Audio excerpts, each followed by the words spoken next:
നമസ്കാരം. ശബരിമല തന്ത്രി സ്ഥാനം താഴമൺ കുടുംബം ഒഴിയണമെന്ന് ബി.ജെ.പി. നേതാവ് ഡോക്ടർ കെ.എസ്. രാധാകൃഷ്ണൻ ആവശ്യപ്പെട്ടു.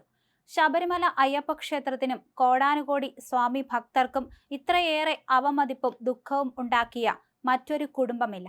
മുൻപ് ശബരിമലയിൽ ആചാരലംഘനം നടത്തി അശുദ്ധി വരുത്തിയ മനീതി സംഘം പോലും വരുത്താത്ത അത്രയും വലിയ അശുദ്ധിയാണ് തന്ത്രി കുടുംബം കാരണം ശബരിമലയ്ക്ക് ഉണ്ടായത്. മനീതി സംഘം വരുത്തിയ അശുദ്ധി പരിഹാരക്രിയകളിലൂടെ ശുദ്ധമാക്കാൻ കഴിയും.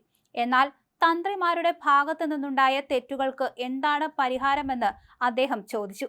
മുൻ തന്ത്രി മോഹനര് തന്ത്രിയെ അനാശാസ കേന്ദ്രത്തിൽ നിന്നാണ് പോലീസ് പിടികൂടിയത്. തുടർന്ന് അദ്ദേഹം ജയിലിൽ കിടക്കുകയും ക്രിമിനൽ കേസിൽ വിചാരണ നേരിടുകയും ചെയ്തു. ധർമ്മശാസ്താവിന്റെ നൈഷ്ഠിക ബ്രഹ്മചര്യ ഭാവത്തിലുള്ള പ്രതിഷ്ഠയുള്ള ശബരിമലയിലെ തന്ത്രിയാണ് അന്ന് അറസ്റ്റിലായത്. മോഹനരുടെ സഹോദരനായ രാജീവര് വ്യാജരേഖ ചമച്ച് സ്വർണക്കൊള്ള നടത്തിയ കേസിൽ പ്രതിയാണ്. പ്രതിഷ്ഠാമൂർത്തിയുടെ പിതൃസ്ഥാനമാണ് തന്ത്രിക്കെന്നാണ് അവകാശവാദം. അങ്ങനെയാണെങ്കിൽ പ്രതിഷ്ഠയെ തകർക്കാൻ കൂട്ടുനിന്ന പിതാവ് എന്ന ദുഷ്ടപ്പേരുകൂടിയാണ് രാജീവരർക്ക് ലഭിക്കുകയെന്നും കെ.എസ്. രാധാകൃഷ്ണൻ കുറ്റപ്പെടുത്തി. മോഹനര് ജയിലിൽ കിടന്നപ്പോൾ തന്റെ മകൻ മഹേശ്വരെ തന്ത്രിയാക്കണമെന്ന് ആവശ്യപ്പെടുകയും ക്ഷേത്രത്തിന്റെ ഉടമകളായ തിരുവിതാംകൂർ ദേവസ്വം ബോർഡ് അത് അംഗീകരിക്കുകയും ചെയ്തു. ഇപ്പോൾ സ്വർണക്കൊള്ളക്കേസിൽ പ്രതിയായി വിചാരണ നേരിടുന്ന രാജീവര് തന്റെ മകൻ ബ്രഹ്മദത്തനെ തന്ത്രിയാക്കണമെന്ന് ആവശ്യപ്പെട്ട് കത്ത് നൽകിയിരിക്കുകയാണ്. ക്രിമിനൽ കേസിൽ ഉൾപ്പെട്ട് വിചാരണ നേരിടുന്നവരുടെ മക്കൾക്ക് വേണ്ടി മാത്രം സംവരണം ചെയ്ത് സൂക്ഷിച്ചിട്ടുള്ള പദവിയാണോ ശബരിമല തന്ത്രി സ്ഥാനമെന്നും അദ്ദേഹം ചോദിച്ചു. ക്ഷേത്ര തന്ത്രിമാരെ തലസ്ഥാനത്തു നിന്ന് മാറ്റാൻ ക്ഷേത്ര ഉടമകൾക്ക് പൂർണ്ണ അവകാശമുണ്ട്.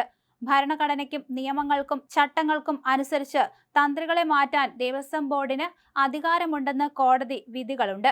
കർണാടക ഹൈക്കോടതി വിധി പ്രകാരം പരമ്പരാഗത തന്ത്രി കുടുംബത്തിലെ നിയമപ്രകാരം അർഹതയുള്ള അംഗത്തിന് മാത്രമേ തന്ത്രിയാകാൻ യോഗ്യതയുള്ളൂ.